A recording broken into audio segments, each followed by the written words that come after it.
2 Maccabees chapter 8. The revolt of Judas Maccabeus. Meanwhile Judas, who was also called Maccabeus, and his companions secretly entered the villages and summoned their kindred, and enlisted those who had continued in the Jewish faith. And so they gathered about 6,000.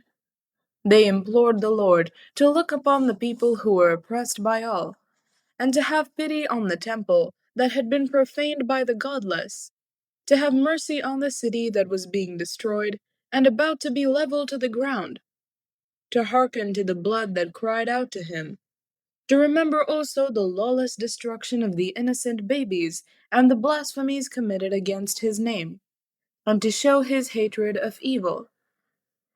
As soon as Maccabeus got his army organized, the Gentiles could not withstand him, for the wrath of the Lord had turned to mercy. Coming without warning, he would set fire to towns and villages.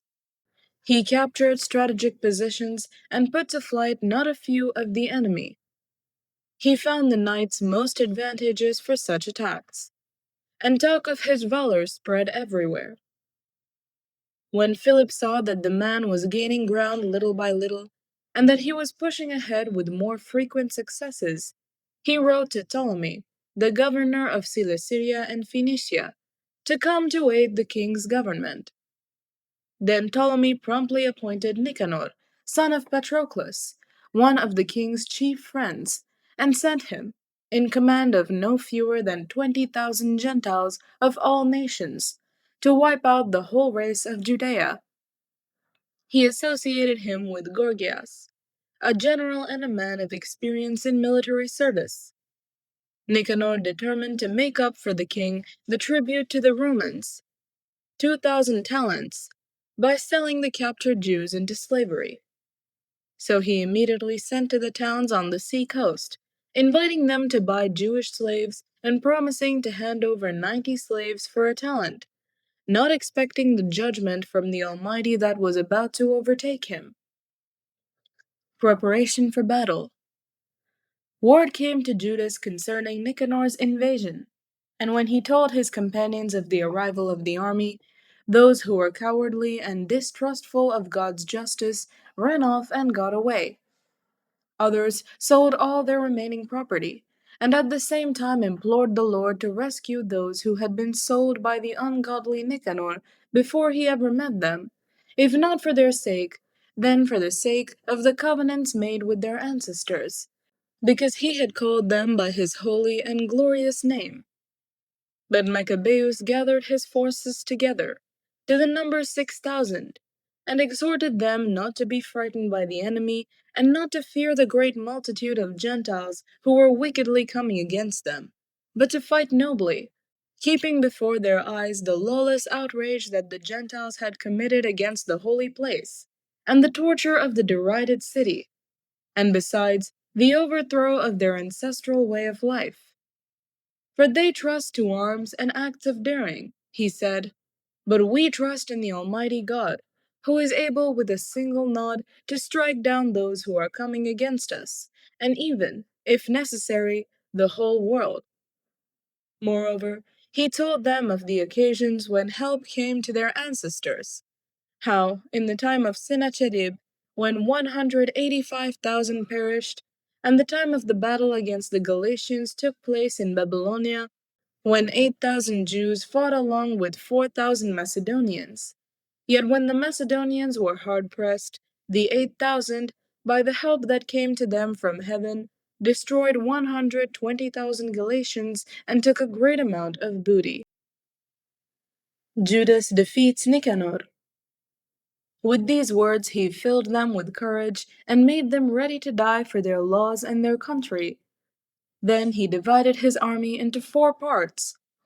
He appointed his brothers also, Simon and Joseph and Jonathan, each to command a division, putting 1,500 men under each.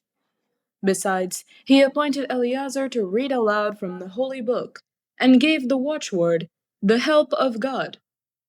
Then, leading the first division himself, he joined battle with Nicanor. With the Almighty as their ally, they killed more than 9,000 of the army, and wounded and disabled most of Nicanor's army, and forced them all to flee. They captured the money of those who had come to buy them as slaves. After pursuing them for some distance, they were obliged to return because the hour was late. It was the day before the Sabbath, and for that reason they did not continue their pursuit. When they had collected the arms of the enemy and stripped them of their spoils, they kept the Sabbath, giving great praise and thanks to the Lord, who had preserved them for that day and allotted it to them as the beginning of mercy. After the Sabbath, they gave some of the spoils to those who had been tortured and to the widows and orphans, and distributed the rest among themselves and their children. When they had done this, they made common supplication and implored the merciful God to be wholly reconciled with his servants. Judas defeats Timothy and Bacchides. In encounters with the forces of Timothy and Bacchides, they killed more than 20,000 of them and got possession of some exceedingly high strongholds, and they divided a very large amount of plunder, giving to those who had been tortured and to the orphans and widows, and also to the aged, shares equal to their own. They collected the arms of the enemy and carefully stored all of them in strategic places. The rest of the spoils they carried to Jerusalem. They killed the commander of Timothy's forces, a most wicked man, and one who had greatly troubled the Jews. While they were celebrating the victory in the city of their ancestors, they burned those who had set fire to the sacred gates, Callisthenes and some others, who had fled into one little house. So these received the proper reward for their impiety. The thrice accursed Nicanor, who had brought the 1,000 merchants to buy the Jews, having been humbled with the help of the Lord by opponents whom he regarded as of the least account, took off his splendid uniform and made his way alone, like a runaway slave, across the country, until he reached Antioch, having succeeded chiefly in the destruction of his own army. So he who had undertaken to secure tribute for the Romans by the capture of the people of Jerusalem proclaimed that the Jews had a defender, and that therefore the Jews were invulnerable, because they followed the laws ordained by him. 2 Maccabees chapter 9. The last campaign of Antiochus Epiphanes. About that time, as it happened, Antiochus had retreated in disorder from the region of Persia. He had entered the city called Persepolis, and attempted to rob the temples and control the city.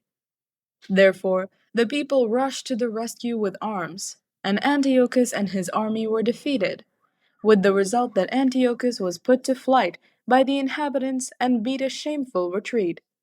While he was in Ecbatana, news came to him of what had happened to Nicanor and the forces of Timothy. Transported with rage, he conceived the idea of turning upon the Jews the inquiry done by those who had put him to flight. So he ordered his charioteer to drive without stopping until he completed the journey. But the judgment of heaven rode with him. For in his arrogance he said, "When I get there, I will make Jerusalem a cemetery of Jews." But the all-seeing Lord, the God of Israel, struck him with an incurable and invisible blow. As soon as he stopped speaking, he was seized with a pain in his bowels, for which there was no relief, and with sharp internal tortures, and that very justly, for he had tortured the bowels of others with many and strange inflictions. Yet he did not in any way stop his insolence, but was even more filled with arrogance, breathing fire in his rage against the Jews, and giving orders to drive even faster. And so it came about that he fell out of his chariot as it was rushing along, and the fall was so hard as to torture every limb of his body. Thus he, who only a little while before had thought in his superhuman arrogance that he could command the waves of the sea, and had imagined that he could weigh the high mountains in a balance, was brought down to earth, and carried in a litter, making the power of God manifest to all. And so the ungodly man's body swarmed with worms, and while he was still living in anguish and pain, his flesh rotted away, And because of the stench, the whole army felt revulsion at his decay. Because of his intolerable stench, no one was able to carry the man who a little while before had thought that he could touch the stars of heaven. Then it was that, broken in spirit, he began to lose much of his arrogance and to come to his senses under the scourge of God, for he was tortured with pain every moment. And when he could not endure his own stench, he uttered these words: "It is right to be subject to God. Mortals should not think that they are equal to God." Antiochus makes a promise to God. Then the abominable fellow made a vow to the Lord, who would no longer have mercy on him, stating that the holy city, which he was hurrying to level to the ground and to make a cemetery, he was now declaring to be free, and the Jews, whom he had not considered worth burying, but had planned to throw out with their children for the wild animals and for the birds to eat, he would make, all of them, equal to citizens of Athens. And the holy sanctuary, which he had formerly plundered, he would adorn with the finest offerings, and all the holy vessels he would give back, many times over, and the expenses incurred for the sacrifices he would provide from his own revenues. And in addition to all this, he also would become a Jew and would visit every inhabited place to proclaim the power of God. But when his sufferings did not in any way abate, for the judgment of God had justly come upon him, he gave up all hope for himself and wrote to the Jews the following letter, in the form of a supplication. This was its content: Antiochus' letter and death. To his worthy Jewish citizens, Antiochus their king and general sends hearty greetings and good wishes for their health and prosperity. If you and your children are well, and your affairs are as you wish, I am glad. As my hope is in heaven, I remember with affection your esteem and goodwill. On my way back from the region of Persia, I suffered an annoying illness, and I have deemed it necessary to take thought for the general security of all. I do not despair of my condition, for I have good hope of recovering from my illness. But I observed that my father, on the occasions when he made expeditions into the upper country, appointed his successor, so that, if anything unexpected happened or any unwelcome news came, the people throughout the realm would not be troubled, for they would know to whom the government was left. Moreover, I understand how the princes along the borders and the neighbors of my kingdom keep watching for opportunities and waiting to see what will happen. So I have appointed my son Antiochus to be king, whom I have often entrusted and commended to most of you when I hurried off to the upper provinces, and I have written to him what is written here. I therefore urge and beg you to remember the public and private services rendered to you, and to maintain your present goodwill, each of you, toward me and my son. For I am sure that he will follow my policy and will treat you with moderation and kindness. So the murderer and blasphemer, having endured the more intense suffering, such as he had inflicted on others, came to the end of his life by a most pitiable fate, among the mountains of a strange land. And Philip, one of his courtiers, took his body home. Then, fearing the son of Antiochus, he withdrew to Ptolemy Philometor in Egypt. 2 Maccabees chapter 10. Purification of the Temple. Now Maccabeus and his followers, the Lord leading them on, recovered the temple and the city. They tore down the altars that had been built in the public square by the foreigners, and also destroyed the sacred precincts. They purified the sanctuary, and made another altar of sacrifice. Then, striking fire out of flint, they offered sacrifices, after a lapse of 2 years, and they offered incense and lighted lamps, and set out the bread of the presence. When they had done this, they fell prostrate, and implored the Lord that they might never again fall into such misfortunes, but that, if they should ever sin, they might be disciplined by him with forbearance, and not be handed over to blasphemous and barbarous nations. It happened that, on the same day on which the sanctuary had been profaned by the foreigners, the purification of the sanctuary took place, that is, on the 25th day of the same month, which was Kislev. They celebrated it for 8 days with rejoicing, in the manner of the festival of booths, remembering how not long before, during the festival of booths, they had been wandering in the mountains and caves like wild animals. Therefore, carrying ivy-wreathed wands and beautiful branches, and also fronds of palm, they offered hymns of thanksgiving to him who had given success to the purifying of his own holy place. They decreed by public edict, ratified by vote, that the whole nation of the Jews should observe these days every year. Such then was the end of Antiochus, who was called Epiphanes. Accession of Antiochus Eupator. Now we will tell you what took place under Antiochus Eupator, who is the son of that ungodly man, and will give a brief summary of the principal calamities of the wars. This man, when he succeeded to the kingdom, appointed one Lysias to have charge of the government and to be chief governor of Cilicia and Phoenicia. Ptolemy, who was called Macron, took the lead in showing justice to the Jews because of the wrong that had been done to them, and attempted to maintain peaceful relations with them. As a result, he was accused before Eupator by the king's friends. He heard himself called a traitor at every turn, because he had abandoned Cyprus, which Philometor had entrusted to him, and had gone over to Antiochus Epiphanes. Unable to command the respect due to his office, he took poison and ended his life. Campaign in Idumea. When Gorgias became governor of the region, he maintained a force of mercenaries, and at every turn kept attacking the Jews. Besides this, the Idumeans, who had control of important strongholds, were harassing the Jews. They received those who were banished from Jerusalem, and endeavored to keep up the war.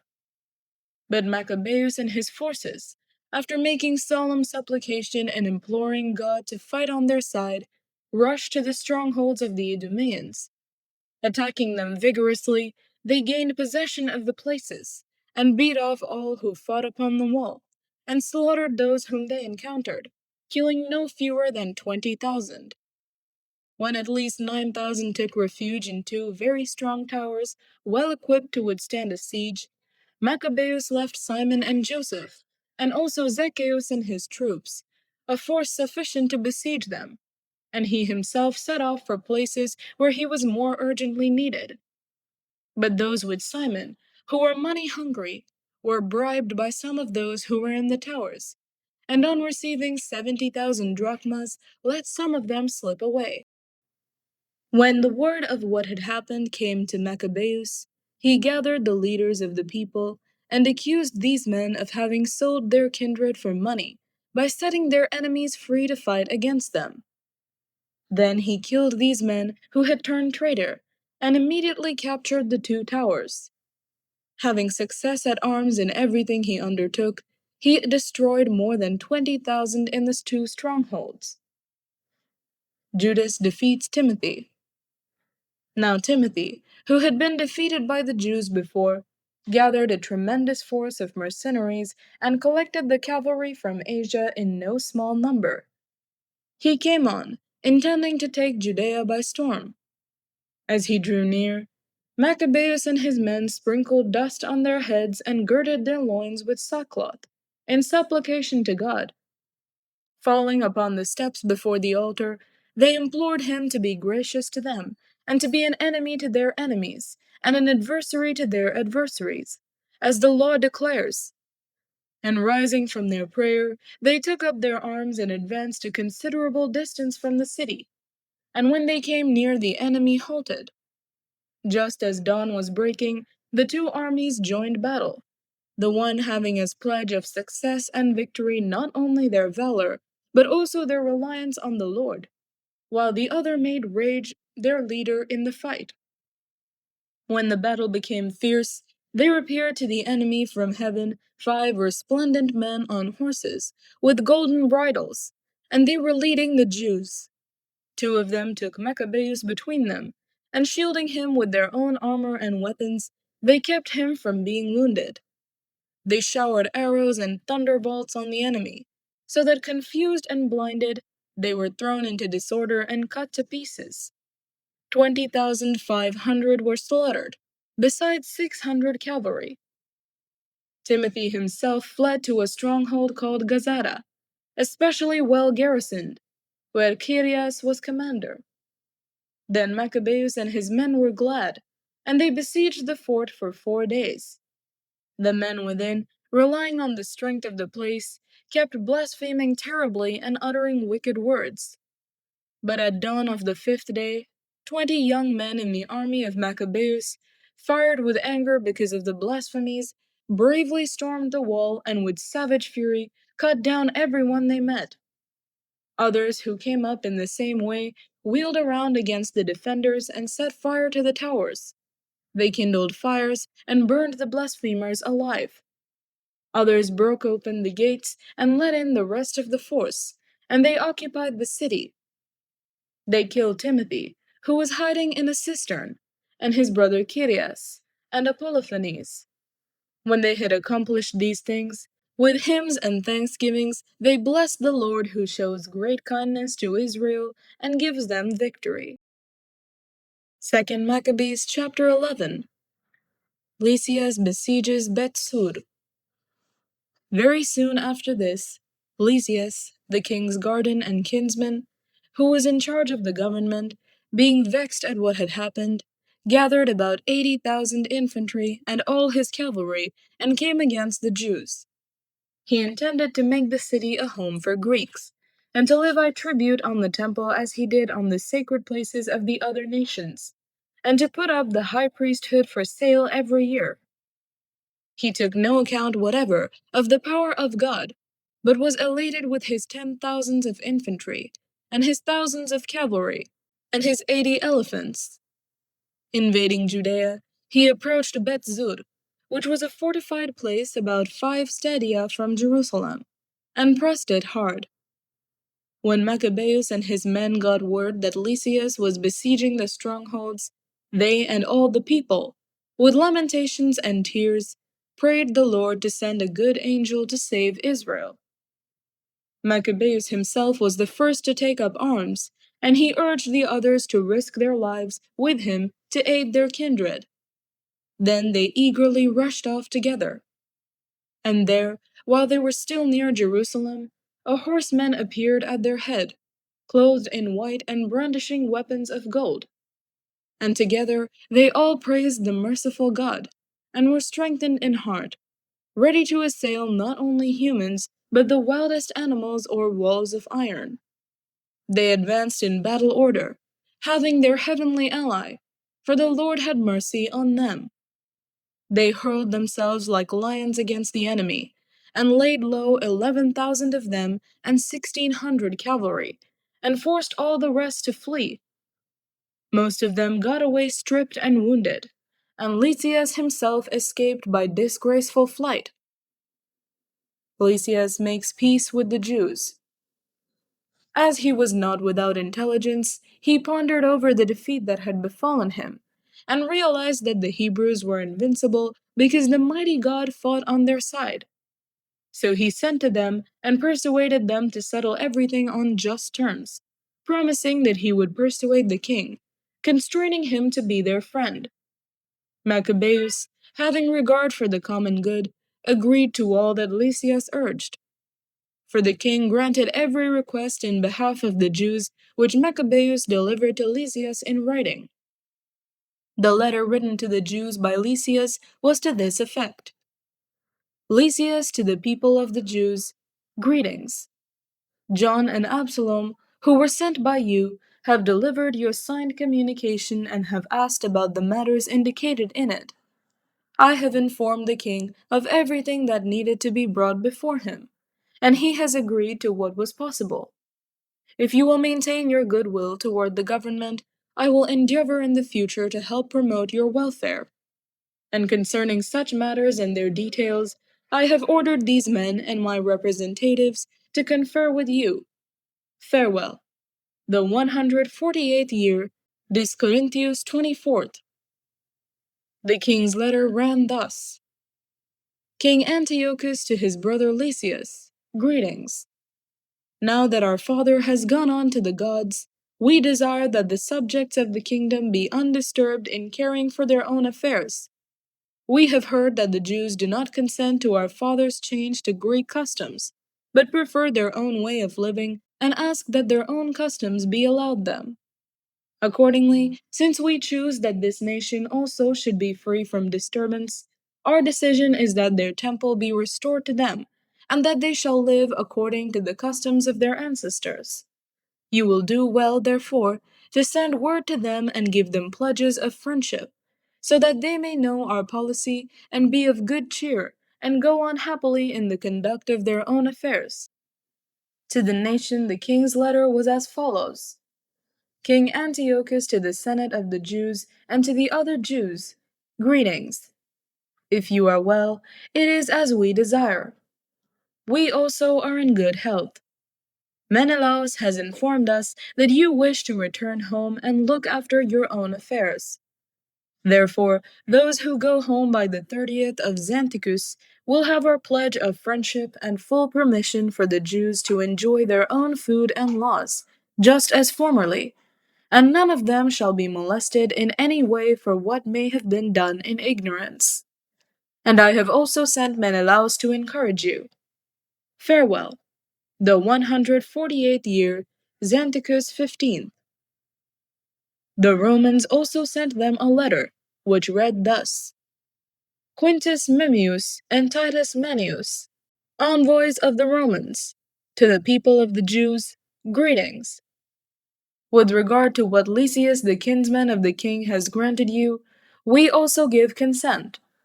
But as to the matters that he decided are to be referred to the king, as soon as you have considered them, send someone promptly so that we may make proposals appropriate for you. For we are on our way to Antioch. Therefore make haste and send messengers so that we may have your judgment. Farewell. The 148th year, Xanthicus 15th. 2 Maccabees chapter 12. Incidents at Joppa and Jamnia. When this agreement had been reached, Lysias returned to the king, and the Jews went about their farming. But some of the governors in various places, Timothy and Apollonius, son of Geneos, as well as Hieronymus and Demophon, and in addition to these Nicanor, the governor of Cyprus, would not let them live quietly and in peace. And the people of Joppa did so ungodly a deed as this. They invited the Jews who lived among them to embark, with their wives and children, on boats that they had provided, as though there were no ill will to the Jews. And this was done by public vote of the city. When they accepted, because they wished to live peaceably and suspected nothing, the people of Joppa took them out to sea and drowned them, at least 200. When Judas heard of the cruelty visited on his compatriots, he gave orders to his men, and, calling upon God, the righteous judge, attacked the murderers of his kindred. He set fire to the harbor by night, burned the boats, and massacred those who had taken refuge there. Then, because the city's gates were closed, he withdrew, intending to come again and root out the whole community of Joppa. But learning that the people in Jamnia meant in the same way to wipe out the Jews who were living among them, he attacked the Jamnites by night and set fire to the harbor and the fleet, so that the glow of the light was seen in Jerusalem, 30 miles distant. The campaign in Gilead. When they had gone more than a mile from there, on their march against Timothy, at least 5,000 Arabs with 500 cavalry attacked them. After a hard fight, Judas and his companions, with God's help, were victorious. The defeated nomads begged Judas to grant them pledges of friendship, promising to give him livestock and to help his people in all other ways. Judas, realizing that they might indeed be useful in many ways, agreed to make peace with them, and after receiving his pledges, they went back to their tents. He also attacked a certain town that was strongly fortified with earthworks and walls, and inhabited by all sorts of Gentiles. Its name was Caspin. Those who were within, relying on the strength of the walls and on their supply of provisions, behaved most insolently towards Judas and his men, railing at them and even blaspheming and saying unholy things. But Judas and his men, calling upon the great sovereign of the world, who without battering rams or engines of war overthrew Jericho in the days of Joshua, rushed furiously upon the walls. They took the town by the will of God, and slaughtered untold numbers, so that the adjoining lake, a quarter of a mile wide, appeared to be running over with blood. Judas defeats Timothy's army. When they had gone 95 miles from there, they came to Carax, to the Jews who are called Tubiani. They did not find Timothy in that region, for he had by then left there without accomplishing anything, though in one place he had left a very strong garrison. Dositheus and Sosipater, who were captains under Maccabees, marched out and destroyed those whom Timothy had left in the stronghold, more than 10,000 men. But Maccabeus arranged his army in divisions, set men in command of the divisions, and hurried after Timothy, who had with him 120,000 infantry and 2,500 cavalry. When Timothy learned of the approach of Judas, he sent off the women and the children, and also the baggage to a place called Cannaim, for that place was hard to besiege and difficult of access because of the narrowness of all the approaches. But when Judas's first division appeared, terror and fear came over the enemy at the manifestation to them of him who sees all things. In their flight, they rushed headlong in every direction, so that often they were injured by their own men and pierced by the points of their own swords. Judas pressed the pursuit with the utmost vigor, putting the sinners to the sword, and destroying as many as 30,000. Timothy himself fell into the hands of Dositheus and Sosipater and their men. With great guile, he begged them to let him go in safety, because he held the parents of most of them, and the brothers of some, to whom no consideration would be shown. And when with many words he had confirmed his solemn promise to restore them unharmed, they let him go, for the sake of saving their kindred. Judas wins other victories. Then Judas marched against Carnaim and the temple of Atargates, and slaughtered 25,000 people. After the rout and destruction of these, he marched also against Ephron, a fortified town where Lysias lived with multitudes of people of all nationalities.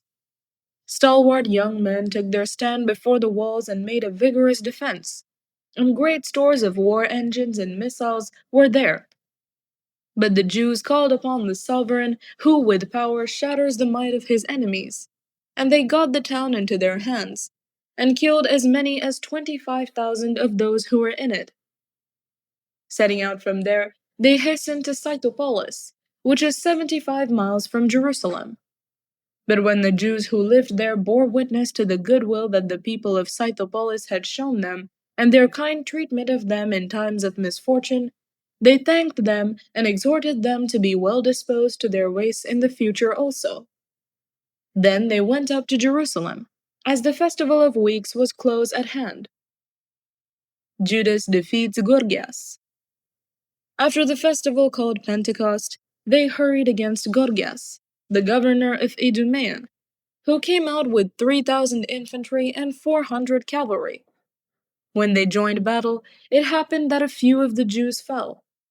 But a certain Dositheus, one of Basinor's men, who was on horseback and was a strong man, caught hold of Gorgias, and grasping his cloak, was dragging him off by main strength, wishing to take the accursed man alive, when one of the Thracian cavalry bore down on him and cut off his arm.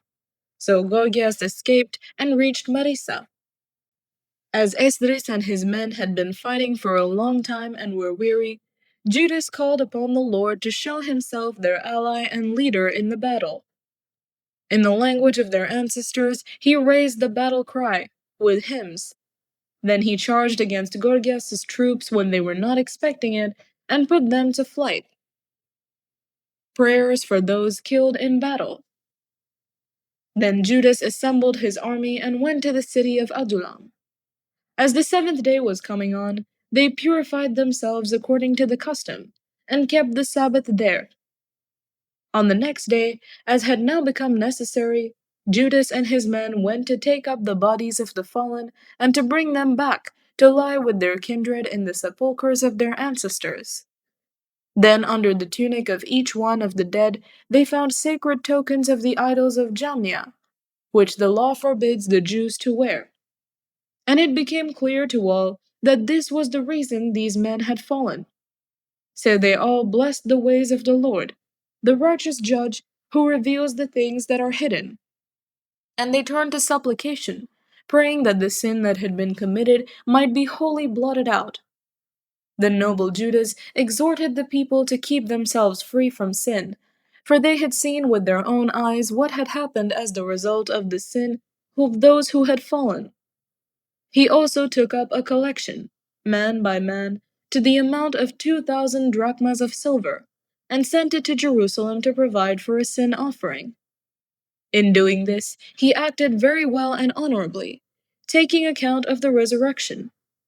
For if he were not expecting that those who had fallen would rise again, it would have been superfluous and foolish to pray for the dead. But if he was looking to the splendid reward that is laid up for those who fall asleep in godliness, it was a holy and pious thought. Therefore he made atonement for the dead, so that they might be delivered from their sin. 2 Maccabees chapter 13. Menelaus is put to death. In the 149th year, word came to Judas and his men that Antiochus Eupator was coming with a great army against Judea, and with him Lysias, his guardian, who had charge of the government. Each of them had a Greek force of 110,000 infantry, 5,300 cavalry, 22 elephants, and 300 chariots armed with scythes. Menelaus also joined them and with utter hypocrisy urged Antiochus on, not for the sake of his country's welfare, but because he thought that he would be established in office. But the king of kings aroused the anger of Antiochus against the scoundrel. And when Lysias informed him that this man was to blame for all the trouble, he ordered them to take him to Berea and to put him to death by the method that is customary in that place. For there is a tower there, 50 cubits high, full of ashes, and it has a rim running around it that on all sides inclines precipitously into the ashes. There they all push to destruction anyone guilty of sacrilege or notorious for other crimes. By such a fate, it came about that Menelaus the lawbreaker died, without even burial in the earth.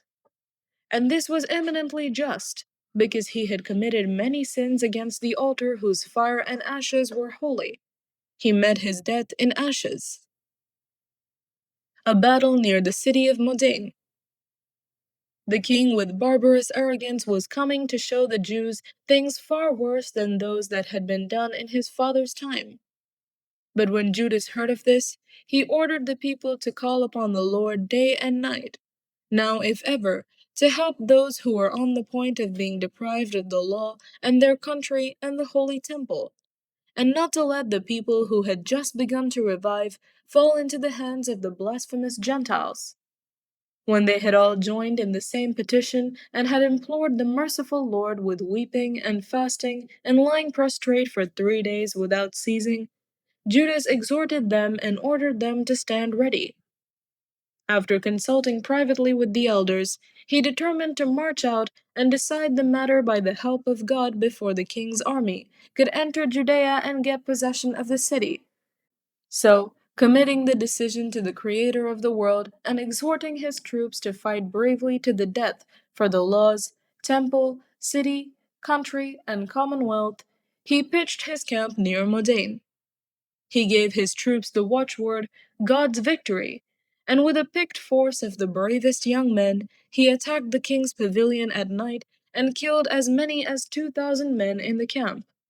He stabbed the leading elephant and its rider. In the end, they filled the camp with terror and confusion and withdrew in triumph. This happened just as day was dawning, because the Lord's help protected him. Antiochus makes a treaty with the Jews. The king, having had a taste of the daring of the Jews, tried strategy in attacking their positions. He advanced against Bet-Zur, a strong fortress of the Jews, was turned back, attacked again, and was defeated. Judas sent in to the garrison whatever was necessary. But Rhodocus, a man from the ranks of the Jews, gave secret information to the enemy. He was sought for, caught, and put in prison. The king negotiated a second time with the people in Bet-Zur, gave pledges, received theirs, withdrew, attacked Judas and his men, was defeated. He got word that Philip, who had been left in charge of the government, had revolted in Antioch. He was dismayed, called in the Jews, yielded, and swore to observe all their rites, settled with them and offered sacrifice, honored the sanctuary, and showed generosity to the holy place. He received Maccabeus, left Hegemonides as governor from Ptolemais to Gerar, and went to Ptolemais. The people of Ptolemais were indignant over the treaty. In fact, they were so angry that they wanted to annul its terms. Lysias took the public platform, made the best possible defense, convinced them, appeased them, gained their goodwill, and set out for Antioch. This is how the king's attack and withdrawal turned out. 2 Maccabees chapter 14. Alcimus speaks against Judas. 3 years later, word came to Judas and his men that Demetrius, son of Seleucus, had sailed into the harbor of Tripolis with a strong army and a fleet, and had taken possession of the country, having made away with Antiochus and his guardian Lysias. Now a certain Alcimus, who had formerly been high priest, but had wilfully defiled himself in the times of separation, realized that there was no way for him to be safe, or to have again access to the holy altar, and went to King Demetrius in about the 151st year, presenting to him a crown of gold and a palm, and besides these some of the customary olive branches from the temple. During that day he kept quiet, but he found an opportunity that furthered his mad purpose when he was invited by Demetrius to a meeting of the council and was asked about the attitude and intentions of the Jews. He answered, "Those of the Jews who are called Hasidians, whose leader is Judas Maccabeus, are keeping up war and stirring up sedition, and will not let the kingdom attain tranquility. Therefore, I have laid aside my ancestral glory, I mean the high priesthood, and have now come here, first because I am genuinely concerned for the interests of the king, and second because I have regard also for my compatriots. For through the folly of those whom I mentioned, our whole nation is now in no small misfortune. Since you are acquainted, O king, with the details of this matter, may it please you to take thought for our country and our hard-pressed nation with the gracious kindness that you show to all. For as long as Judas lives, it is impossible for the government to find peace." When he had said this, the rest of the king's friends, who were hostile to Judas, quickly inflamed Demetrius still more. He immediately chose Nicanor, who had been in command of the elephants, appointed him governor of Judea, and sent him off with orders to kill Judas and scatter his troops, and to install Alcimus as high priest of the great temple. And the Gentiles throughout Judea, who had fled before Judas, flocked to join Nicanor, thinking that the misfortunes and calamities of the Jews would mean prosperity for themselves. Nicanor makes friends with Judas.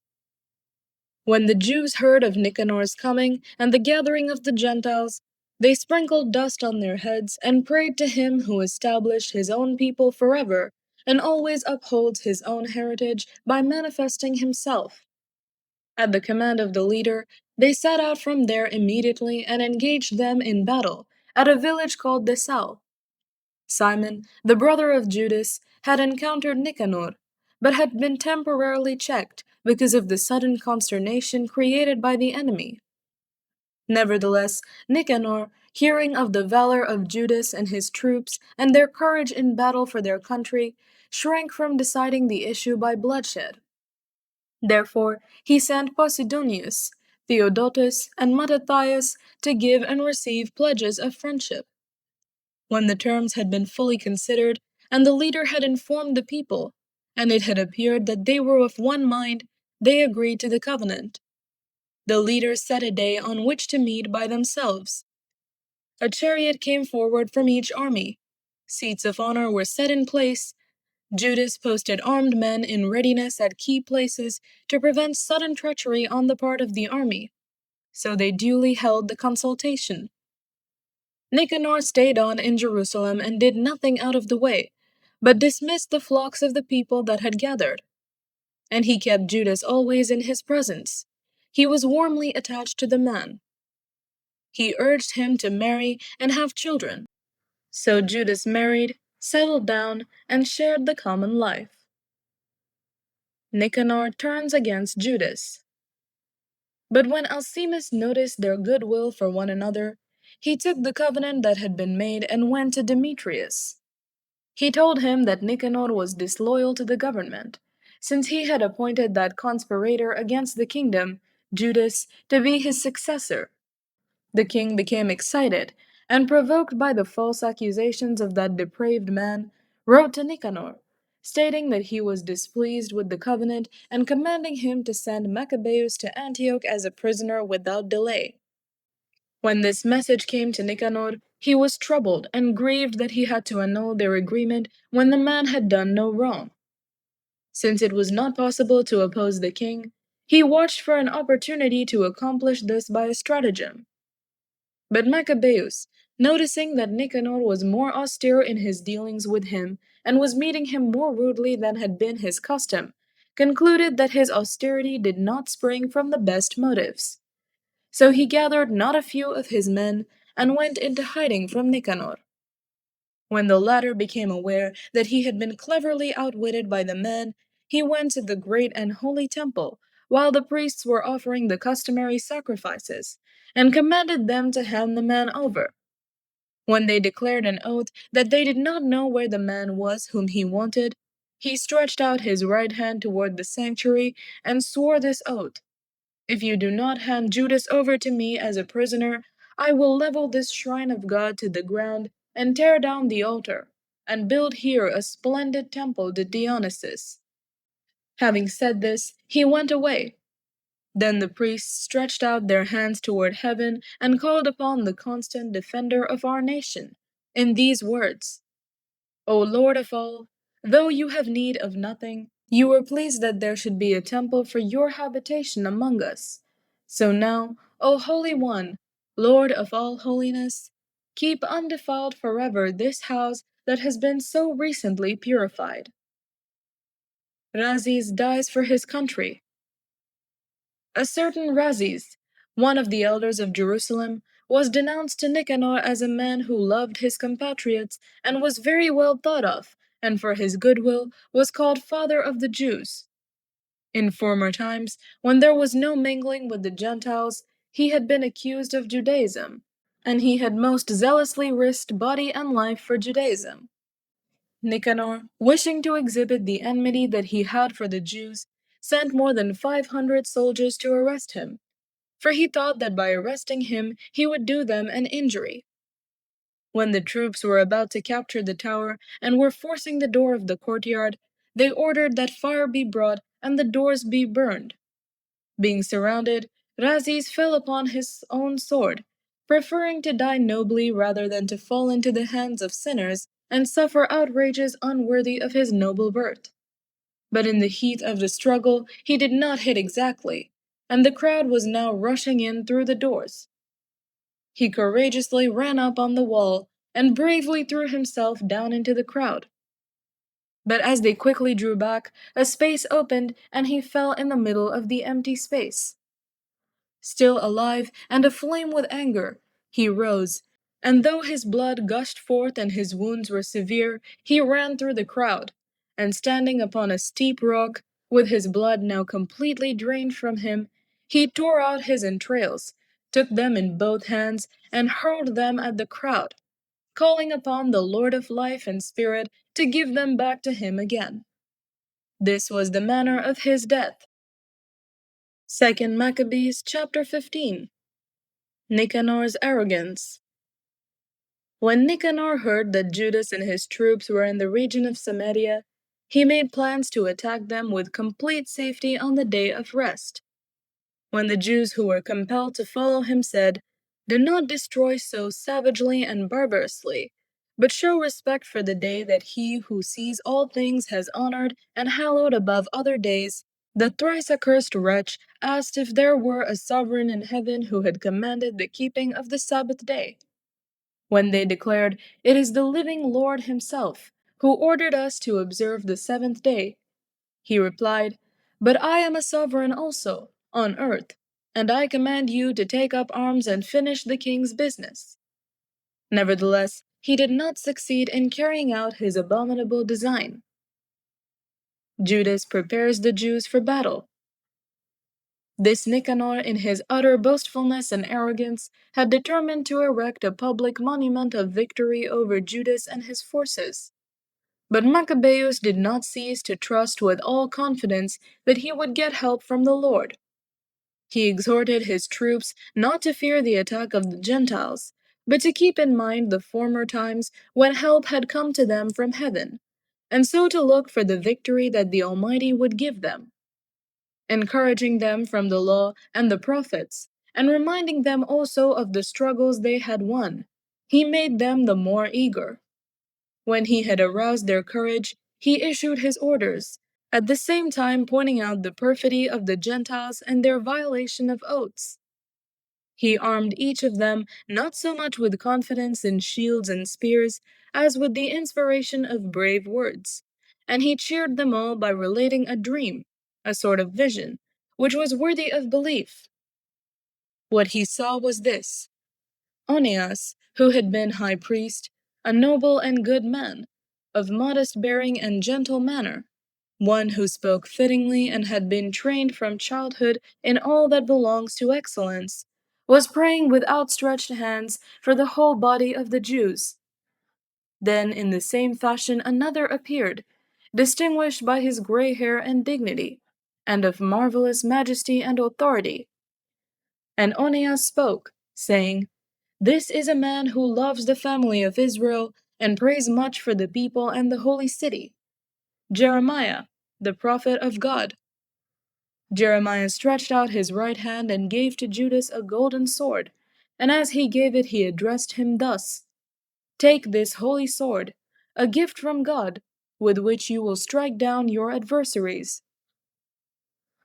Encouraged by the words of Judas, so noble and so effective in arousing valor and awaking courage in the souls of the young, they determined not to carry on a campaign, but to attack bravely, and to decide the matter by fighting hand to hand with all courage, because the city and the sanctuary and the temple were in danger.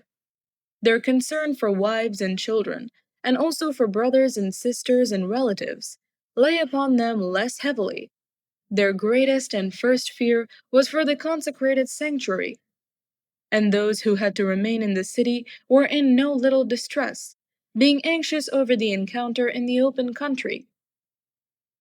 The defeat and death of Nicanor. When all were now looking forward to the coming issue, and the enemy was already close at hand with their army drawn up for battle, the elephants strategically stationed and the cavalry deployed on the flanks, Maccabeus, observing the masses that were in front of him and the varied supply of arms and the savagery of the elephants, stretched out his hand toward heaven and called upon the Lord who works wonders. For he knew that it is not by arms, but as the Lord decides, that he gains the victory for those who deserve it. He called upon him in these words: "O Lord, you sent your angel in the time of King Hezekiah of Judea, and he killed fully 185,000 in the camp of Sennacherib. So now, O sovereign of the heavens, send a good angel to spread terror and trembling before us." By the might of your arm, may these blasphemers who come against your holy people be struck down." With these words, he ended his prayer. Nicanor and his troops advanced with trumpets and battle songs. But Judas and his troops met the enemy in battle with invocations to God and prayers. So, fighting with their hands and praying to God in their hearts, they laid low at least 35,000, and were greatly gladdened by God's manifestation. When the action was over and they were returning with joy, they recognized Nicanor, lying dead, in full armor. Then there was shouting and tumult, and they blessed the sovereign Lord in the language of their ancestors.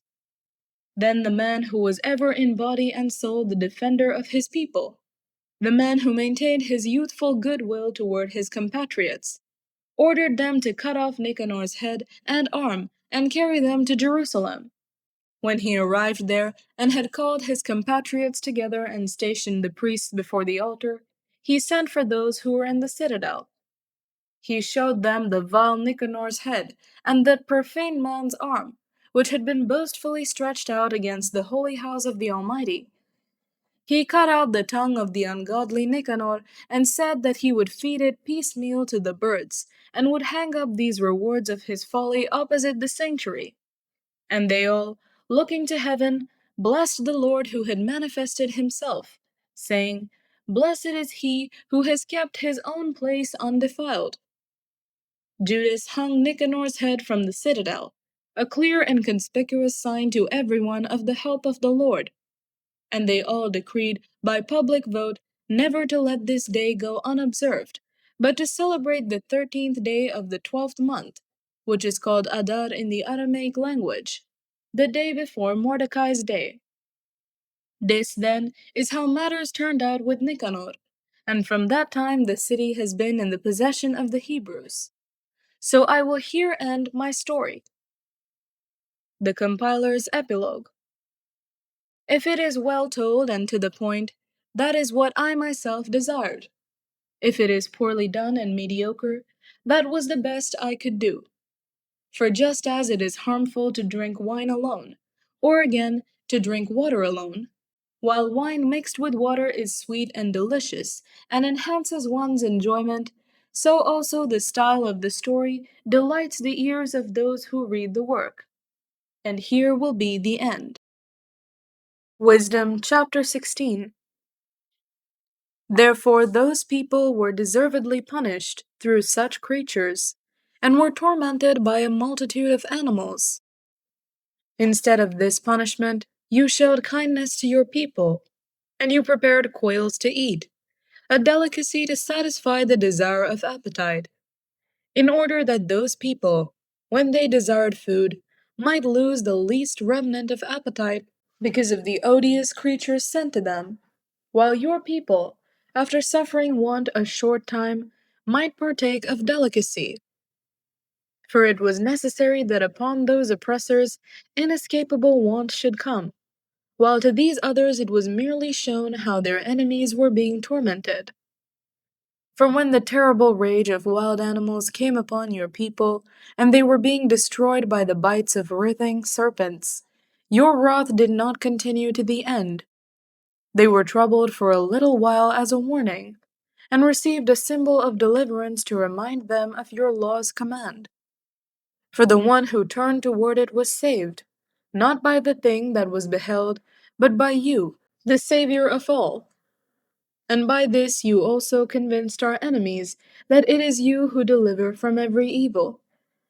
For they were killed by the bites of locusts and flies, and no healing was found for them, because they deserved to be punished by such things. But your children were not conquered even by the fangs of venomous serpents, for your mercy came to their help and healed them. To remind them of your oracles they were bitten, and then were quickly delivered, so that they would not fall into deep forgetfulness and become unresponsive to your kindness. For neither herb nor poultice cured them, but it was your word, O Lord, that heals all people. For you have power over life and death. You lead mortals down to the gate of Hades and back again.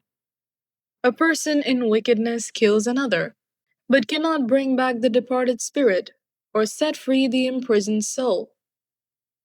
Disastrous storms strike Egypt. To escape from your hand is impossible, for the ungodly, refusing to know you, were flogged by the strength of your arm, pursued by unusual rains and hail and relentless storms, and utterly consumed by fire. For, most incredible of all, in water, which quenches all things, the fire had still greater effect, for the universe defends the righteous. At one time, the flame was restrained, so that it might not consume the creatures sent against the ungodly, but that seeing this they might know that they were being pursued by the judgment of God. And at another time, even in the midst of water, it burned more intensely than fire, to destroy the crops of the unrighteous land. The Israelites receive manna. Instead of these things, you gave your people food of angels, and without their toil, you supplied them from heaven with bread ready to eat, providing every pleasure and suited to every taste. For your sustenance manifested your sweetness toward your children, and the bread, ministering to the desire of the one who took it, was changed to suit everyone's liking. Snow and ice withstood fire without melting, so that they might know that the crops of their enemies were being destroyed by the fire that blazed in the hail and flashed in the showers of rain, whereas the fire, in order that the righteous might be fed, even forgot its native power. For creation, serving you who made it, exerts itself to punish the unrighteous, and in kindness relaxes on behalf of those who trust in you. Therefore, at that time also, changed into all forms, it served your all nourishing bounty, according to the desire of those who had need, so that your children, whom you loved, O Lord, might learn that it is not the production of crops that feeds humankind, but that your word sustains those who trust in you. For what was not destroyed by fire was melted when simply warmed by a fleeting ray of the sun, to make it known that one must rise before the sun to give you thanks, and must pray to you at the dawning of the light, for the hope of an ungrateful person will melt like wintry frost, and flow away like waste water. Wisdom chapter 17. Terror strikes the Egyptians at night. Great are your judgments, and hard to describe. Therefore uninstructed souls have gone astray. For when lawless people supposed that they held the holy nation in their power, they themselves lay as captives of darkness and prisoners of long night, shut in under their roofs, exiles from eternal providence. For thinking that in their secret sins they were unobserved behind a dark curtain of forgetfulness, they were scattered, terribly alarmed, and appalled by specters. For not even the inner chamber that held them protected them from fear, but terrifying sounds rang out around them, and dismal phantoms with gloomy faces appeared. And no power of fire was able to give light, nor did the brilliant flames of the stars avail to illuminate that hateful night. Nothing was shining through to them except a dreadful, self-kindled fire, and in terror they deemed the things that they saw to be worse than that unseen appearance. The delusions of their magic art lay humbled, and their boasted wisdom was scornfully rebuked. For those who promised to drive off the fears and disorders of a sick soul were sick themselves with a ridiculous fear.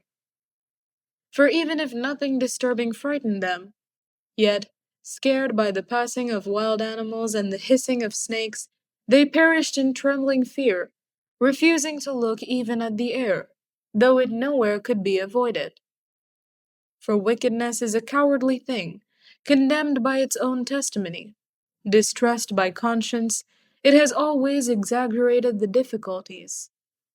For fear is nothing but a giving up of the helps that come from reason, and hope, defeated by this inward weakness, prefers ignorance of what causes the torment. But throughout the night, which was really powerless, and which came upon them from the recesses of powerless Hades. They all slept the same sleep, and now were driven by monstrous specters, and now were paralyzed by their soul's surrender. For sudden and unexpected fear overwhelmed them, and whoever was there fell down, and thus was kept shut up in a prison not made of iron. For whether they were farmers or shepherds, or workers who toiled in the wilderness, they were seized, and endured the inescapable fate, for with one chain of darkness they were all bound. Whether there came a whistling wind, or a melodious sound of birds in wide-spreading branches, or the rhythm of violently rushing water, or the harsh crash of rocks hurled down, or the unseen running of leaping animals, or the sound of the most savage roaring beasts, or an echo thrown back from a hollow of the mountains, it paralyzed them with terror. For the whole world was illuminated with brilliant light, and went about its work unhindered, while over those people alone heavy night was spread, an image of the darkness that was destined to receive them, but still heavier than darkness were they to themselves. Wisdom chapter 18. Light shines on the Israelites. But for your holy ones there was very great light. Their enemies heard their voices, but did not see their forms, and counted them happy for not having suffered, and were thankful that your holy ones, though previously wronged, were doing them no injury, and they begged their pardon for having been at variance with them. Therefore, you provided a flaming pillar of fire, as a guide for your people's unknown journey, and a harmless sun for their glorious wandering. For their enemies deserved to be deprived of light and imprisoned in darkness, those who had kept your children imprisoned, through whom the imperishable light of the law was to be given to the world. The death of the Egyptian firstborn. When they had resolved to kill the infants of your holy ones, and one child had been abandoned and rescued, you in punishment took away a multitude of their children, and you destroyed them altogether by a mighty flood. That night was made known beforehand to our ancestors, so that they might rejoice in sure knowledge of the oaths in which they trusted. The deliverance of the righteous and the destruction of their enemies were expected by your people. For by the same means by which you punished our enemies, you called us to yourself and glorified us. For in secret the holy children of good people offered sacrifices, and with one accord agreed to the divine law, so that the saints would share alike the same things, both blessings and dangers, and already they were singing the praises of the ancestors. But the discordant cry of their enemies echoed back, and their piteous lament for their children was spread abroad. The slave was punished with the same penalty as the master, and the commoner suffered the same loss as the king. And they all together, by the one form of death, had corpses too many to count. For the living were not sufficient even to bury them, since in one instant their most valued children had been destroyed. For though they had disbelieved everything because of their magic arts, yet when their firstborn were destroyed, they acknowledged your people to be God's child. For while gentle silence enveloped all things, and night in its swift course was now half gone, your all-powerful word leaped from heaven, from the royal throne, into the midst of the land that was doomed, a stern warrior, carrying the sharp sword of your authentic command, and stood and filled all things with death, and touched heaven while standing on the earth. Then at once apparitions in dreadful dreams greatly troubled them, and unexpected fears assailed them, and one here and another there, hurled down half dead, made known why they were dying. For the dreams that disturbed them forewarned them of this, so that they might not perish without knowing why they suffered. Threat of annihilation in the desert. The experience of death touched also the righteous, and a plague came upon the multitude in the desert.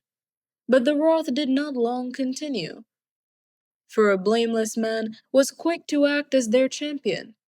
He brought forward the shield of his ministry, prayer and propitiation by incense. He withstood the anger and put an end to the disaster, showing that he was your servant. He conquered the wrath not by strength of body, nor by force of arms, but by his word he subdued the avenger, appealing to the oaths and covenants given to our ancestors. For when the dead had already fallen on one another in heaps, he intervened and held back the wrath, and cut off its way to the living. For on his long robe the whole world was depicted, and the glories of the ancestors were engraved on the 4 rows of stones, and your majesty was on the diadem upon his head.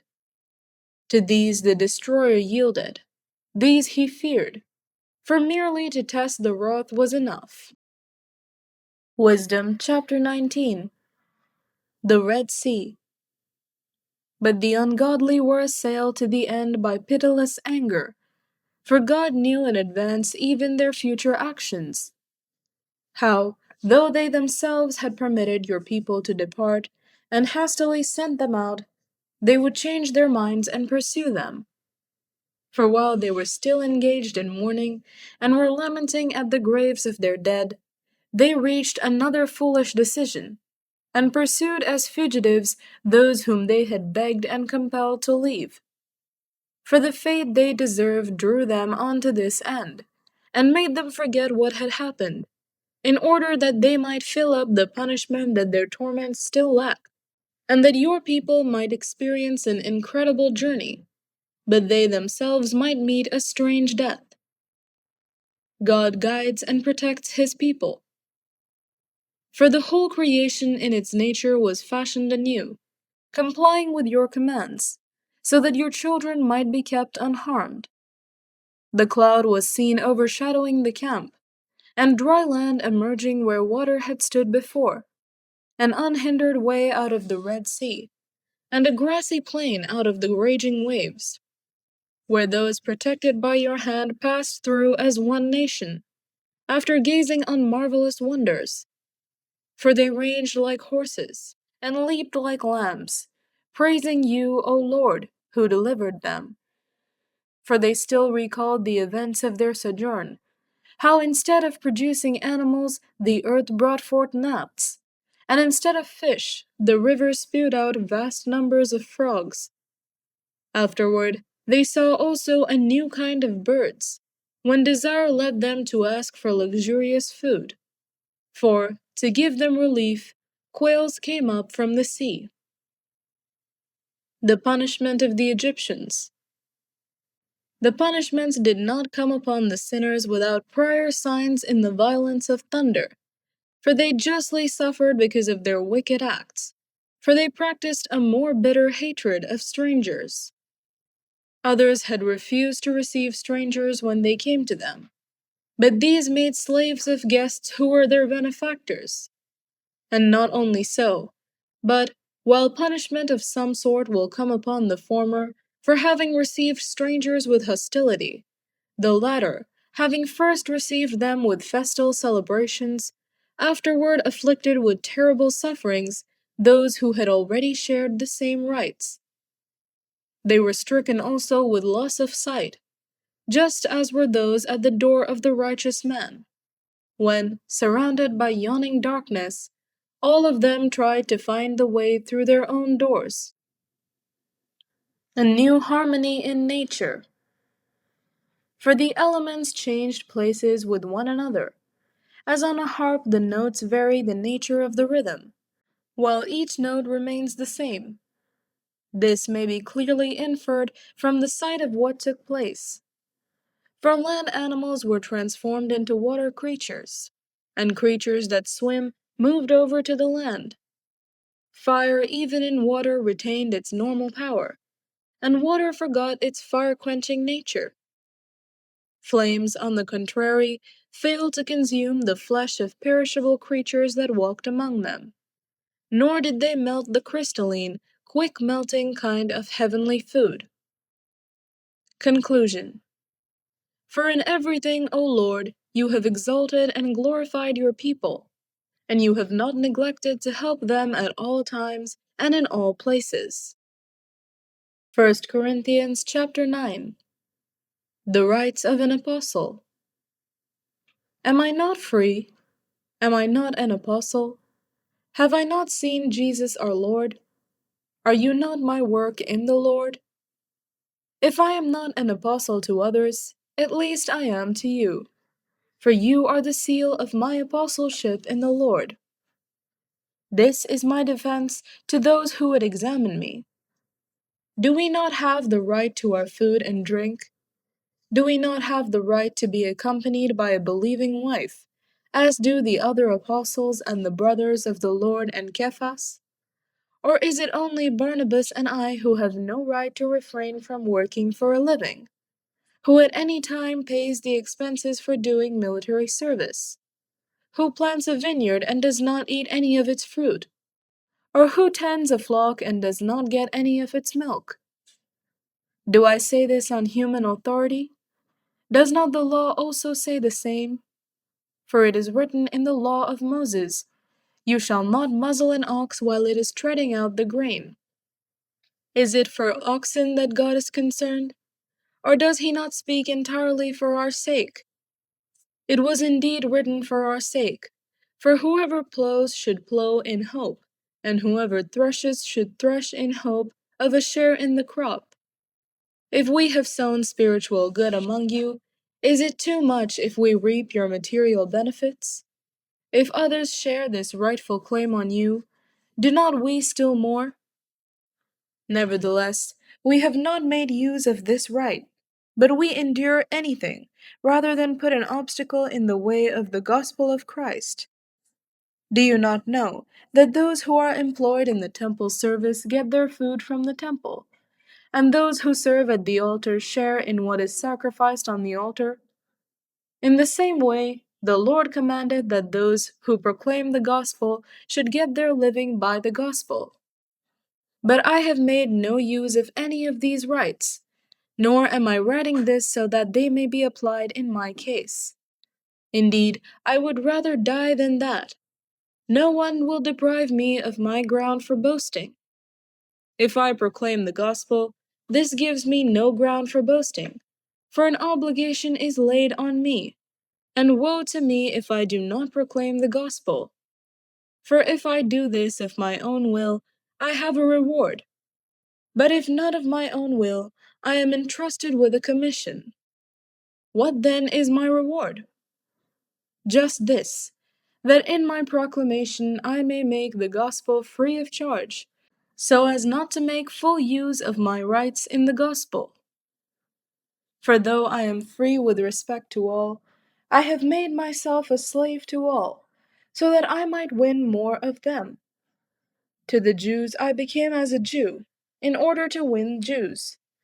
To those under the law I became as one under the law, though I myself am not under the law, so that I might win those under the law.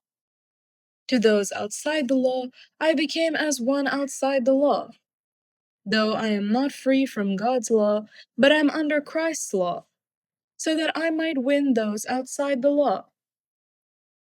To the weak I became weak, so that I might win the weak.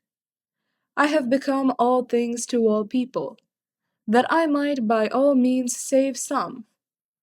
I do it all for the sake of the gospel, so that I may share in its blessings. Do you not know that in a race the runners all compete, but only one receives the prize? Run in such a way that you may win it. Athletes exercise self-control in all things. They do it to receive a perishable wreath, but we an imperishable one. So I do not run aimlessly, nor do I box as though beating the air, but I punish my body and enslave it, so that after proclaiming to others, I myself should not be disqualified. 1 Corinthians chapter 10. Warnings from Israel's history. I do not want you to be unaware, brothers and sisters, that our ancestors were all under the cloud, and all passed through the sea, and all were baptized into Moses in the cloud and in the sea, and all ate the same spiritual food, and all drank the same spiritual drink. For they drank from the spiritual rock that followed them, and the rock was Christ. Nevertheless, God was not pleased with most of them, and they were struck down in the wilderness.